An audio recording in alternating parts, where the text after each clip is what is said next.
All right, welcome everybody to this episode of Monetizing Your Mental Capital. I'm your host, Will Christensen, and we have John Tilley here. John, tell us about yourself. Who are you? Yo, what's up, man? Good to see you, Will. Great podcast, man. I'm really excited to be on. Yeah, John Tilley. I'm the co-founder of Zonguru and currently the CEO. We help brands scale on Amazon by really helping them on the operations side with technology, insights, automation, etc. And I am South African, born and bred. That's where I grew up, Very and cool. found my way over to Los Angeles back in 2006. So I am currently based in Los Angeles with a wife and two little girls, 4 and 2. So that is Four me. And and currently, two. it looks cool, but I'm actually sitting in my garage. It's early here, and I haven't got to the office yet. So you got me here. Hey, I love it. And you know what? My recording studio is in my basement. I'm kind of in that same boat, and I've got a 7 and a 9-year-old. My wife just texted and said it's about to be like 8 kids running around over there getting in our pool in the backyard. So heads up. So we may get a chief child officer coming into the It's- background here. We'll see what that looks like. But yeah, no, it's crazy at my house too. I get that. Nice. Well, you're in a good part of the world, so yeah, it's great. Summer's coming. Summer's coming. Yeah. Oh no, it's coming on strong already. Right now it's 81 degrees outside. They're so happy to have the pool up. One Yeah, of those above ground pools. They're all about it. awesome. Well, John, I'm super excited to chat a little bit. You and I have kind of circled the circles, so to speak, in a couple of different places. And I've heard your name several times, and I've heard about Zon Guru. My next question, I love asking this question, and most of the listeners will be waiting for it. And the reason I like to dive into this question so early in the podcast is it kind of helps them decide, am I going to keep listening to this whole episode? So, John, here's the question. If I were an Amazon seller and I was considering the idea of monetizing my mental capital instead of doing the physical product stuff, why would I care to listen to you? What do you have to say that maybe somebody else doesn't know about, or what have you done with monetizing your own mental capital that makes you interesting to consider in this world? I've been on this entrepreneurial journey for some time, and I've been an Amazon seller myself.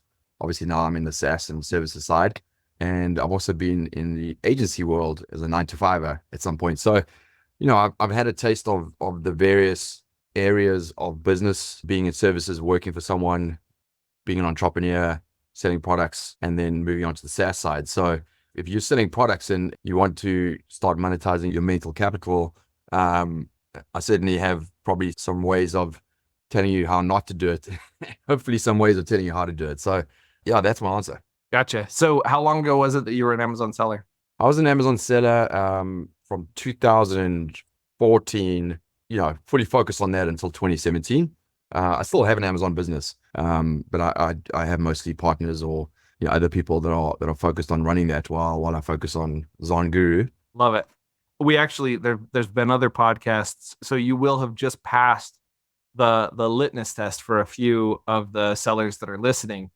We were talking to one guy who was like, "Yeah, if they're not an Amazon seller anymore, I don't know about that. Like they really do the best of the best in terms of agencies and also softwares have Amazon sellers still because the world and the landscape changes so much. So you will have passed that litmus test that's still in the background. That's still something that you're involved with. Yeah, So absolutely. Yeah, to understand. and I think with everything these days, I mean, if you talk to Amazon sellers all day, right? So, firstly, you shouldn't be an Amazon seller. You should be a brand, an e-commerce brand, and it's a different kettle of fish, right? And Amazon should be one of your strong channels. And I think that's it, right? You need to diversify or get yourself beyond one specific channel, and that's when you truly have potential of becoming an absolutely crazy e-commerce brand, right? So, in the same light with I have an Amazon business, but there's a little bit of diversification there. I certainly have big props for product-based businesses. I mean, the success of those is, what Amazon has brought to our lives in the last 15 years as business owners and people globally is absolutely probably one of the biggest opportunities that have come the human race's way on financially scaling your wealth in a long time. Yeah. So I'm curious, John, did this all start as, I mean, back in 2014, 2017, doing the seller thing, did you lean into monetizing your mental capital immediately with the idea of like, I'm going to build a SaaS product? or did it start out with a service-based business? What did it look like as you shifted from a physical good that you monetized to monetizing that mental side of things? I'd like to make one note, just backing that up a little bit Sure, further sure. with regards to mental capital. And this was probably one of the most important lessons for me, um, with regards to mental capital in my education level and how I focus my mental capital. I was, out of college and my first gig was in advertising, digital advertising, right? So I worked for some of the bigger digital agencies globally, starting in South Africa and then London. I worked with some pretty big blue chip brands, like we launched Burger King in Europe and Gillette and, a bunch of those kind of big brands. And, it was a high flying, great career. And I took that over to Los Angeles. I always had this idea of what I coined entrepreneurial FOMO, right? Which is like, I always wanted to be an entrepreneur and I felt like I was so missing out, but I could never find the exact opportunity to leap, right? And, or I didn't have necessarily, I had the ideas, but I didn't necessarily have the skill set to do that. What I learned later, I would say. And when I made the leap into the product side of it in terms of mental capital, I found Amazon, the typical story. I went to Vegas and ran into the conference and went to a conference and the penny dropped for me. I was like, hey, I'm in a service-based business right now, 9 to 5. This is a product-based business that is scalable. I need to invest time in and I can do it as a side gig, right? And I quickly learned in that process, doing it as a side gig, that the success that I would have with an Amazon business was about making a plan, but then just focusing on what I needed to do now and not over embellishing my mental capital in terms of my business plan. Like the idea of a business plan is this right now to me is like probably one of the stupidest ideas that's going to slow you down and put a mental block in place and stop you from doing what you need to do. And so I had to kind of like unravel that, like all my university training. Hey, you need a business plan. And, that's just a pure mental block that you're going to put in the way. What you need to do is figure out, hey, like, what's the end goal? Great. And then what I call like milestones, I worked it backwards until I knew exactly what I needed to do just this week, which wasn't like a freaking brand Facebook massive amazing campaign. It was like, hey, open some software and start looking for a product. And that's all I could focus on. And so when you broke it down into those tiny mental capital things of how to achieve it, that's truly what gave me the spark and the drive and the consistency that I needed to launch my Amazon business. And that's a lesson that I take forward into today with any business that I'm involved in. Is like, How do you break you it come up down? with an idea, but how do you break it down so that you can take So action? I'm actually super curious. Have you used so there's an operating system, so like there's Traction and lots of people have read that book and looked at some of that stuff. And I find that to be a little better for larger organizations. One of the ones that I really like in the startup space is called 4DX. So 4 Disciplines of Execution. Have you read that book at all or looked at that at I'm all? not. No, I'm not. You, I'll take a you note. may want to look at it because it actually describes a little bit of what you just said in terms of breaking things down. They talk about a WIG, a wildly important goal. And they say the company's got to be focused on this wildly important goal. And every week we're going to meet as a team and we're going to decide one thing that gets us closer to that wildly important goal, each of us, right? So if you and me were on a team and our wildly important goal was to start an agency, we would actually figure out, okay, let's not just start an agency, but let's get our first client, right? And so you and I would decide, okay, well, I'm going to go contact 30 people on LinkedIn and convince them to have a coffee meeting with me. And you're going to say, well, I'm going to go use one of these email tools to actually get email addresses. I'm going to send out 30 cold emails this week. And so we would each decide together, that's where we go. And then we'd check in next week and say, did you do it? Did you do it? Yeah, I did. And so exactly what you said, like take that, wildly important goal for the long term and drill that down to what can I do this week to accomplish? And one important thing they say is, what one thing can I do this week above and beyond my normal whirlwind? They call the day in, day out of your business a whirlwind. Like, oh, and when they introduced that term to me, I was like, oh yeah, they get it. Like whirlwind every day. Like I got an email here and an angry client over here and all of that different stuff that's happening during the week. So if I consider that my whirlwind, the above and beyond, so like this idea of like, I'm going to go, connect with 30 people on LinkedIn, that wouldn't be no part of my normal day to day, right? That's my normal day to day. I'm trying to figure something else out. This is above and beyond. So asking that question each week and stacking that up slowly. Because as soon as I figure out a process that works, I'm going to start to make that part of my whirlwind, right? And then I got to go above and beyond and above and beyond and above and beyond. And eventually you get that overarching goal of landing that first client, right? So discipline, four disciplines of execution is the name of that book. It's 40X, right? I absolutely. 4DX. Yeah. Four, the letter D, Cool. X. Four Yeah, I disciplines of love that. execution. It's a good I one. love that. Yeah, and you know, it's same thing, right? Mental capital wise, like we meet with our team, you know, obviously daily or little teams meets, and you know, there's always ideas, right? And you know, you get the head nod, like everyone thinks it's a great idea, right? Someone gets tasked with that idea, but you know, the whirlwind comes in and they're trying to execute on the idea, but you know, after a while they lose momentum and that idea dies, right? And so, you know, there's a mentality in a growth organization around, hey, if there's a good idea and it's going to make a difference to meeting the overall vision goals that we have noted, right? In traction, or we use OKRs. We used to use traction, we use OKRs, which is working well for us. But if there's a goal, or if there's an idea that comes up that is going to get us closer to that goal, we try and make sure that the team can take action on that within, you know, 80% of what needs to be done within like 24 to 48 hours, right? Love So it. it's like, how do you go ahead and get that traction, get 80% of the way there, and then that thing has a life of its own, and you know, it's going to solve it. But if you let that sit for 24, 48 hours with, you know, building a business damn plan around it, yeah, it's going to fail, right? So that's the idea. I love it. And I could not agree more with that idea of being lean and adjusting. So, John, I have to ask you this question. When's the first time you can remember monetizing mental capital? You mentioned you were feeling some entrepreneurial FOMO, which is part of what led you to the Amazon business and kind of connecting those dots. I want to go back a little farther because you couldn't experience FOMO unless you had tasted it at some point earlier in your journey. This could be a lemonade stand experience. I've had people talk about selling soda to their siblings out of their bedroom in a locked cooler. I've heard all sorts of different things. When's the first time you can remember monetizing your mental capital? I'll just mention one that comes to mind. One of the ones I enjoyed was when I was living in London. So, you know, this was kind of, I was a couple of years into my career and I moved to London.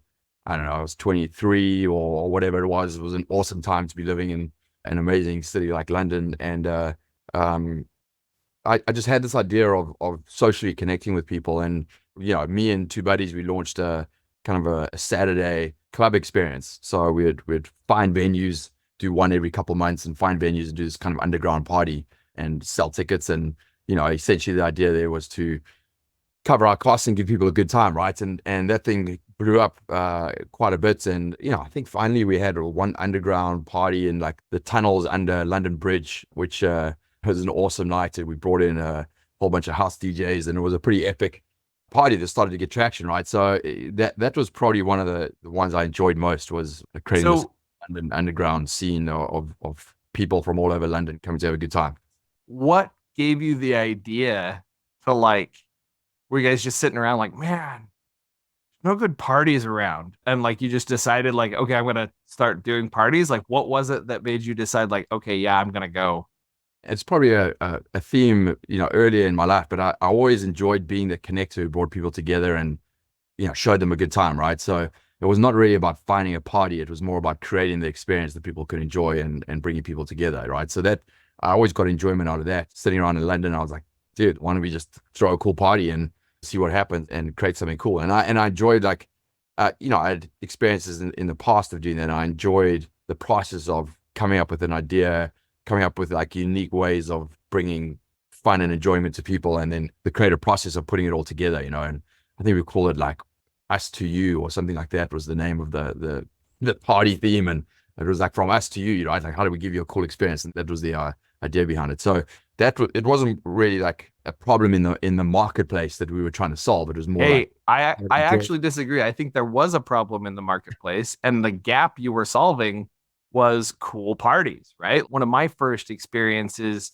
getting out there, there was no money involved. I wanted to create a space where people could come and learn to dance. I used to do social dancing, right? And I was kind of frustrated because I couldn't find a good spot to go and just meet people and do all of that. And so I started a thing called Social Dance Effect in the area here. Mm. And it was just me and this other girl who knew how to dance. And we would every single week, like clockwork, we would go find a church because it was free. And we would teach dance at this church. And these singles, these young single adults would come out and hang out with us and learn how to dance. Well, the coolest part about that is it's still going today. Wow. So this was like, I think we're like 15 years ago now. What kind of dance? All sorts of like ballroom. So Okay. like Latin dancing and waltzing and also, I mean, I'm looking like a total nerd now, but hey, I'm gonna own it. I like that kind of stuff. And Oh, so, dude, it's funny enough, side note, but we have a company in Bulgaria, which is what where all our engineers are based in. There's a common theme of salsa dancers on our team, nope, starting with our CTO, and like-minded people are drawn together, right? So they know someone and they ended up working for the company. So we have like 4 or 5 people that are salsa dancers or swing dancers or whatever love it it. is. Yeah, we did swing. We did swing a lot as well. Swing's my favorite. So Yeah. like we figured out that there was a gap in the market. There were people who were looking for that sort of a venue, and there was so much of a gap in the market that it's still around today. And figuring out how to put a structure in place to make that thing actually grow and like develop some roles and some SOPs and some things like that for something very basic, right? And we were all donating our time, but it was kind of cool to get something from a social capital perspective off the ground to figure that out. So I disagree that there was a gap in the market because if there hadn't been, nobody would have showed up to your party. True, true. Yeah. Anyway, so that was a pretty cool one. That's not when I was young, but early on in the I love career. it. I love it. And the last question I want to ask you about that is how did you figure out how to market it? Like you had to go find a distribution channel. So you had this idea, you kind of got the venue set up, which is a little bit like figuring out what services you're going to provide in an agency or even a SaaS product. And you get the basics out there. Now you got to go find people to come to your venue, your event, or your SaaS product or whatever. How did you go find people who would want to come to this event? What did you do Old, to old, find old people? school. It started with creating a flyer, a digital flyer on email and some physical flyers. We had a network of people that we knew, and through communicating the idea, they got excited and they brought a couple of friends, and 50 people showed up, and we had a good time, and word of mouth spread, and then 100 people and 200 and I don't know, it was like under 1,000 was probably the last party that we threw there. So I it think was that's just called product-led growth right yeah, there. exactly. That's the social version of product. They came, they tasted, Yeah. ooh, this was good. They told their friends about it. And when the next one came, you invited them. And now, were you capturing like email addresses and stuff for people like when they came so that you had a way to contact everybody? Or how were you getting the I word out there? don't Do you think remember? so. No, I don't think so.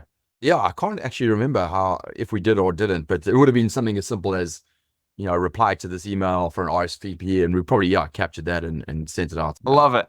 I love it. On the side, like we wanted to cover our costs and show people a good time, so that was it.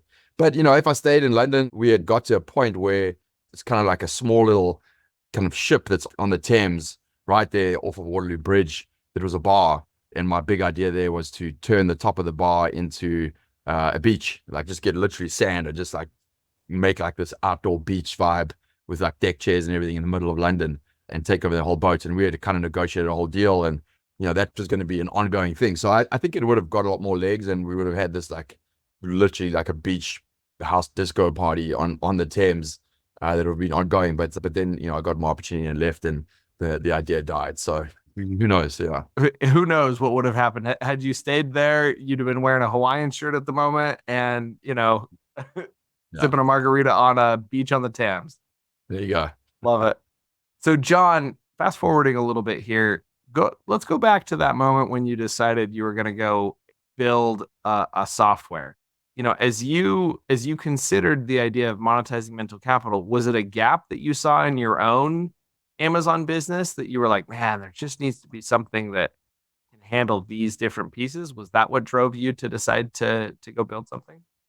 Yeah, it was a little bit more organic than that, right? In that, to give you a little bit of how the Amazon business started, my co-founder, Adam Hudson, he lives in Australia, and he was living in Los Angeles at the time. He's a super entrepreneur. He's been an entrepreneur since he was 20, opened many businesses. And, we were there, and the whole Amazon wave was started and was growing. And this idea of a product-based business, and he started his own products, and I started mine, and they were doing really well.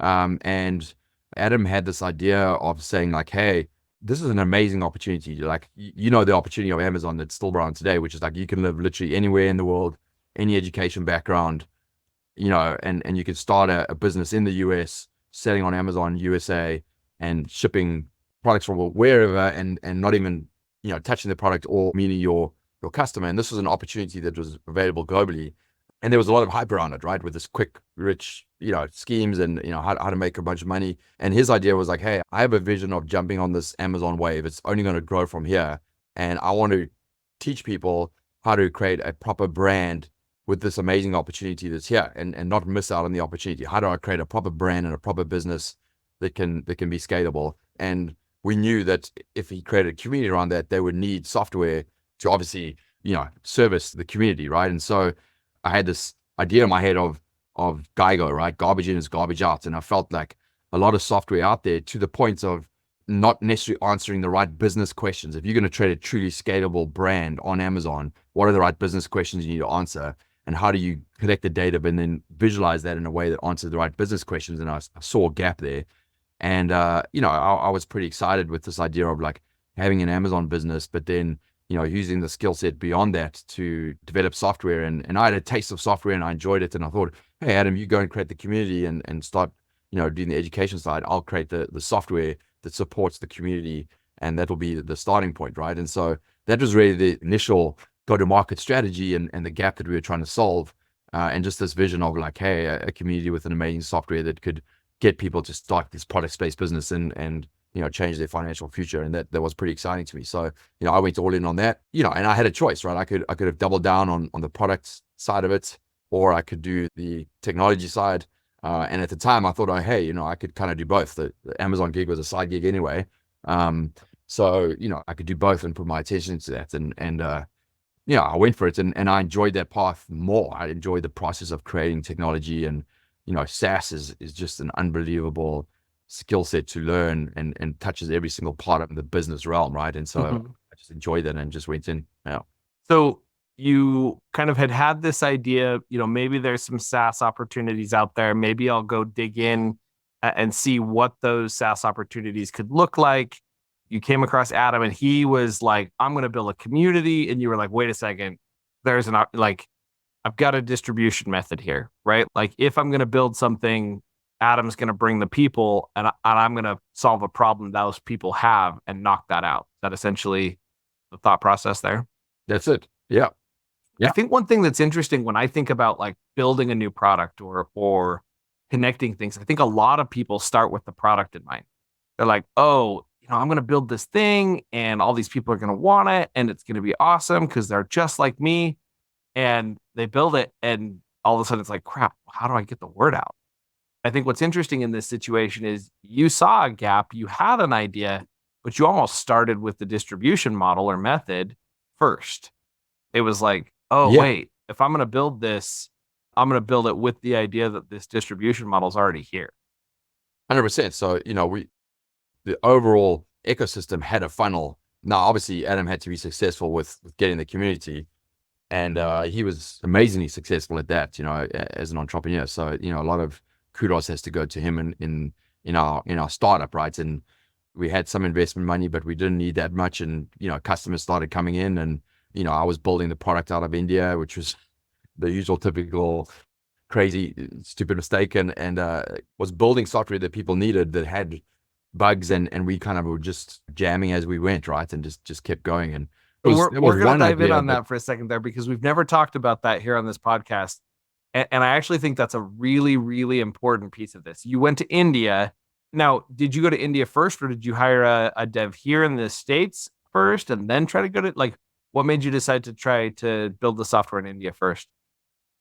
Cost, right? I mean, yeah, we had a limited budget, and we saw it was pretty simple at the time, right? We saw all of these different softwares that were out there, and our idea was like, hey, if you're in the business cycle of Amazon, there's different cycles. You need to find products, you need to launch on Amazon, you need to optimize your listings, you need to have a business dashboard. So we were kind of like the first, like, hey, how do we bring this all in-house, all in one, right? So we targeted like 3 or 4 different types of softwares, saw what they did and said, hey, we can literally copy them with some changes in terms of, the general idea of what they're trying to achieve, put our taste on it in terms of the business lens or the visualization that's different with different key data points, knowing what we knew in the seller side, and then bringing that together and then just finding someone to build it. And I had experience working in the digital agencies we had ended up building a development team that built an enterprise software for one of our clients.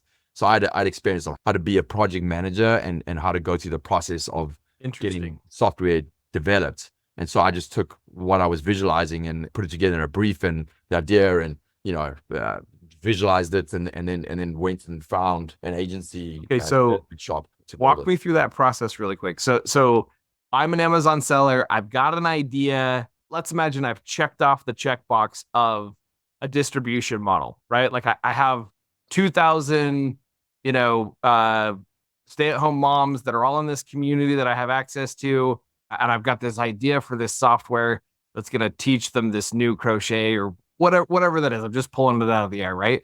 But if I've got that part checked off and I wanted to go build a piece of software and I now need to go find it in your past experience at that agency, you had been the project manager for an enterprise software that was built for one of your clients back at that agency. Is that yeah, I was more of like the account director, but I had project managers who were developing it and I was pretty close in it. Got it. So you had kind of watched how that process worked. And were those developers in India? Some of them were actually. Some of them were. Okay, cool.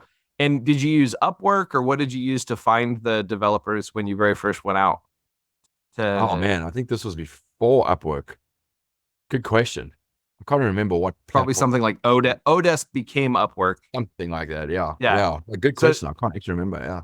So you went out and you found you posted there and you said like the classic mistake. I love the way you said that. The classic mistake that most people make. They go to India to go get the software developed. And we're going to talk about the classic mistake here in a second. You said a project brief. What does that mean? If I'm an Amazon seller and I've got this idea and I want to figure out how much it would cost, I know I'm going to go post it on Upwork, and we'll get to that in this episode. Like, there are some dangers to just posting it on Upwork. So please don't go pause the episode now and go post on Upwork. There are a few things we need to tell you first. But what's my next step if I did want to go get a price from a developer on a platform like Upwork? Yeah, look, I think in those days, we used the baseline, which was probably a combination of Jungle Scout and Unicorn Smasher, and we wanted to build a Chrome extension. So we through screenshots, briefed like, hey, these are the type of data points that we want, and we want to build it in this way. And here's some examples of hold on, John. Wait, so you literally took screenshots of already pieces together of software and said, hey, these guys are doing it well. We want to do it a little bit differently, but this is the basic layout. How much would it cost to build that? Is that essentially what you're saying? Yeah, well, a little deeper than that, right? I think the screenshots, then there was data points that we looked at and we brainstormed a lot around like, okay, well, if this was our product, Jungle Scout or whatever it was in those days, what data points do we want to show and how do we want to do it differently, right? And we came up with this first idea of rating a niche, which was probably the first in the space. We called it a niche rater, but it was fundamentally there to say, hey, if we were trying to find a product to sell on Amazon, what are the key business questions that we need to answer and how do we visually display that? And so we came up with this idea of, how much demand, right? How do you rate the demand? How do you rate the competition? How do you rate how much money you need to launch a product on Amazon and how much profit are you going to make? And so we came up with a scoring system around those 4 points. The fifth one being differentiation, which is a softer skill. You have to teach it. But, we came up with the niche rater, which we still have today. It's a mnemonic that we own, which is, some people call it the rainbow. But, we were like, hey, this is going to be a unique differentiating point around validating a niche on Amazon if you had a Chrome extension. And so we said, hey, these are all the data points. Here's some examples of things that are doing out here. This is how we want to visualize it. Here's some ideas. Now you guys go and research a space. I'm sure they, try to reverse engineer some of the products out there, and they came back and said, hey, yeah, we can do this. We can do this. We can build it. And tell me, so that was kind of where you started, was like, okay, I like what they're doing in this way. I don't like what they're doing this way. Getting tactical. When I do something like that, when I make a project brief, I usually do it in a product called Miro, Miro. Used to be called Real-Time Board. That's how old I am. It's been several years since it's been called real time work, but Miro, Miro, totally free tool, real time collaboration with two different people on the same canvas. So think Google Docs, but images, Mm. right? So you can have sticky notes or whatever else, wherever you are in the world. Love that tool. What tool did you use to create your project brief? Was it just like a Word document or a Word Google Doc? documents, PowerPoints, screenshots, putting it together, Love it. posting it over. That was it. I mean, this is back, yeah. This is 2015, 16, right? When we started. So Yeah. obviously the one other thing that I did have is, I had a senior developer, US based, that I knew from the agency world, who was consulting to me on the project, right? So, when I was Beautiful. getting into it, and I was like, hey, this is my vision, but how do we translate that into a brief that is going to, and a set of technical requirements that is going to make Super sense to you smart. guys?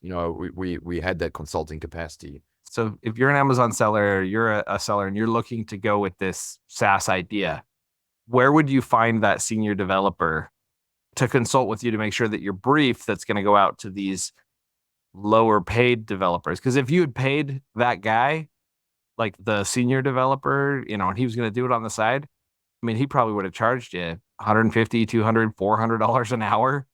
Yeah, And we paid him. but I'm saying, like, had you paid him to make the entire extension, Oh it yeah. would have blown the budget. You couldn't have afforded him to do it, which is why you took it to India. Where do I go find one of those really smart dudes who can help me with that I that mean, sort my of best advice on that is, I mean, obviously you can go to Upwork, you can find someone, right? But my best advice on that is if you're a guy right now and you're like, hey, I have a SaaS idea, I'll get into that in our journey. But your critical success is going to come with finding the right technology expert partner, right? And I would say, if you, even if it's just someone who's helping you with the initial ideas, finding someone in your local area through connections, that you can meet with on a daily basis, or meet in person, and yeah, bounce ideas, and vet him for yeah, his actual value sets and personality and all that kind of stuff. And maybe, yeah, you're like, hey, there's some shares that I can give you in this, or whatever it is, or hey, you could do a bit of consulting on the side, but it's going to be this, and I'll give you some shares if this takes off or whatever. You need that right hand person in the technology space, who's all in on like the idea and the vision and the business problem that you're trying to solve, and has a vision for that. And beautiful. you can find that locally, that's going to expedite your chance of success by 100-fold. Yeah, I love what you're saying there. And just to anecdote that, my wife and I, she turned to me the other night. She's like, I want to make some extra money. I've got this stuff that I want to go buy. It's going to cost us like 150 bucks a month, but I'm going to wait to buy it until I make the money to come in. And so we were brainstorming ways that she could make money. And she was like, oh, I'm going to go work for my friend. She can pay me like 15 bucks an hour to go do stuff. And I was like, well, what if we took this 5 hours a week that you want to spend over the next 6 months and we actually built a system that makes us money? And when you're done with it, we can go hire some kid in high school to come and, do whatever it was that you were doing. And we'll add wealth. She was like, I don't know, I'm not much of a risk taker, like that's just who we are, like in our relationship. And we had the idea around, you've probably seen like the pallets that you can buy. You buy a pallet of stuff that was lost at FedEx and then you sell it on, Craigslist or whatever. And that was my first thought when I was thinking about this. I was like, man, I got to find somebody in my local network who has done this successfully, right? Who has been successful at, retail arbitrage, to, Mm. to say what's out there, to just try this. I got 5 hours a week for my wife. Like, what are we missing? What are we not going to see? So I think you're totally right. Go to your network, post on social media, talk to the people at church. Do you know anybody who's a developer, who's done, like, worked on SaaS products or those different things? Because I agree, you've got to find somebody who can at least give you some of those initial guidance pieces so that you don't end up, up a creek. Yeah, and to kind of further that point, right? I would say, as an entrepreneur, people laugh at me because I always say entrepreneur in a weird way, but anyway, that's it. I think it's great. As an entrepreneur, it's the value of creating a community or being part of a community is critical to your success, right? You can, but being Not just a very well. dude in a basement trying to figure this out online with whatever, your chance of success is so low. So, if you don't know the people, well, then you need to get yourself out in the community so you start connecting with the people, right? And whether that's through church or groups or local sports, Go to a trade show. whatever it is, or no, just literally meeting people in your community, in your local town. You need to manifest that and be like, okay, well, I don't know anyone who's, tech guru, right? Well, manifest that shit and then go get out in the community. And what do you mean by manifest that? We could have an entire episode on manifesting, but what's the short version of manifesting that? I mean, manifesting is sitting down, not cutting your brain or your innate brain capacity from finding or connecting you with whatever it is that you're looking for, right? And so whether it's visualizing or thinking about things in the day, but just being open to the idea, like not just being like, oh no, I'm never going to find it. It's self-defeating. Technology guru, it's like, hey, I need to find this, and I'm going to sit there every day and just be like, hey, I'm going to find this guy. And your brain will work while you're sleeping or whatever it is, and you'll figure out a way to find that. I mean, I've heard people talk about like put up a vision board, right? Put up a cork board, write technology guru on it. Look at that every day, and you'll find yourself like you're eating lunch and the waitress walks up, and somehow you'll mention to the waitress that you're looking for a technology guru. And she's like, oh, my boyfriend does that, right? Like, it's amazing how many people we interact with. And I agree with you. Like, our brains are that powerful. If we put it out there, we visualize it, we focus on it. I agree. We can manifest it. 100%. It's like people will be like, oh, I mean, I visualize every morning. Well, most mornings, but people are like, oh, that's woo-woo stuff. And I'm like, okay, well, when you're looking to buy a new Audi Q5 and you're like, hey, I want like this car. When you get on the road, what happens? You see thousands of Audi Q5s that you weren't seeing yesterday. And that's just because they're there, but your brain is noticing it, right? And so if you put something out there, your brain will start noticing things and start connecting the dots and getting you to where you need to be. Yeah, 100%. All right. 3 things you would do before just posting that project brief on Upwork. What would you do to make sure that you found good people? I would ensure that I'm not just talking about the project brief, that I've captured the vision of what I'm trying to create. I think portraying a vision of an idea is important. I would ensure that with the brief and the vision, that when I speak to the people, I have questions around the vision. And what I'm looking for in speaking to people outside of their technology expertise or their expertise, whatever job it is, the value set of curiosity, right? And you can pick up that on pretty quickly. But, if someone sees a project brief and, there's an outline of the project brief, but there's a vision, right? And you get on the call with them and you're like, hey, about the vision that was there, like, you have any thoughts on that? Or any questions? Yeah.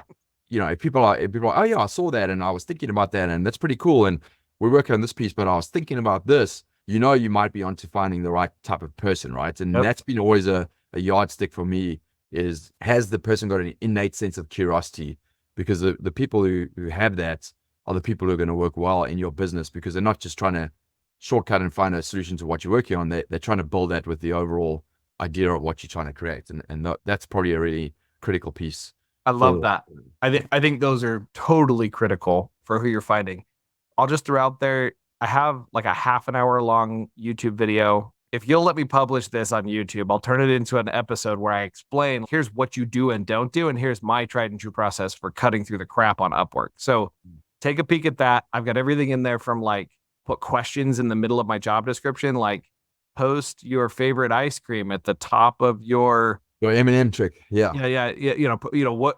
Tell me your favorite flavor of M&M at the top of your job in order to be considered. And you put that in there and you can eliminate about 75% of the people who apply to your job because they just aren't reading the dang proposal.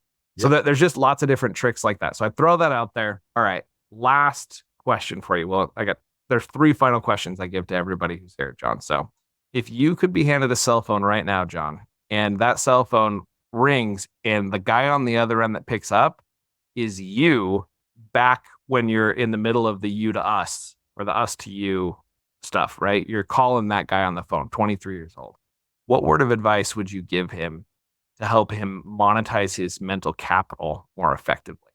I think the answer would be don't overthink it. Just do it, right? And that was really true to me. Kind of going back to kind of the start of this podcast, is what's going to make something successful is action that creates momentum, right? And when you overthink things, you create blockages in that system. So you have to have a vision, but you gotta just step in and you just gotta have faith that it's going to work, right? And going back to the FOMO, right? I always wanted being an entrepreneur, and I wasn't putting it off or figuring it out. And I had friends or other people that had made the leap and were successful, and I was like, dude, that guy doesn't have like two brain cells to put together. What's going on? Why is he successful? Why are these guys doing it and I can't do it? And I believe that I have some kind of brain power capacity.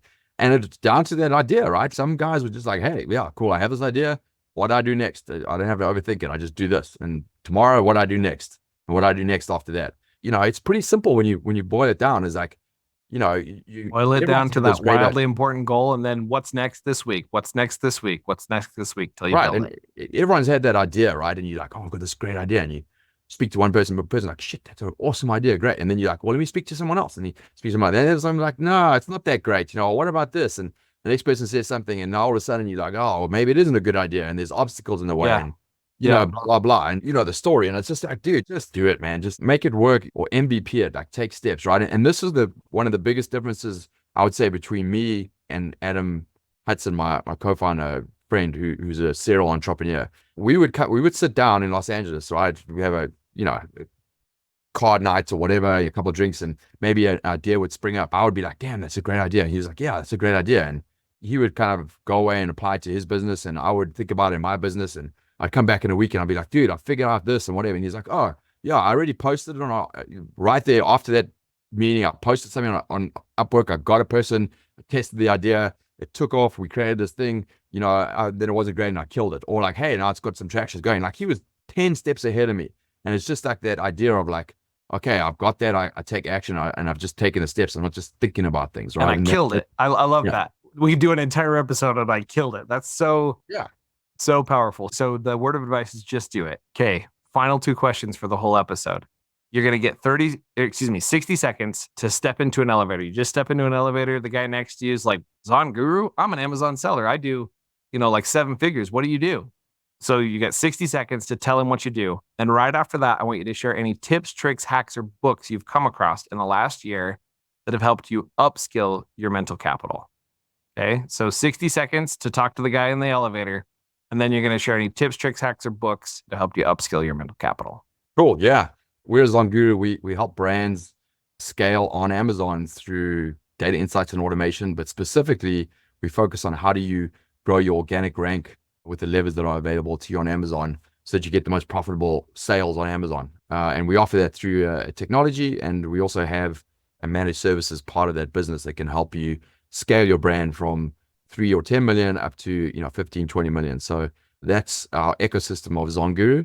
And why we've been successful is we have an incredibly strong seller DNA. Not only do we have sellers on the team currently, but we incentivize our team members to have a side gig selling on Amazon so that they truly understand the problems that you have on Amazon and how to solve it.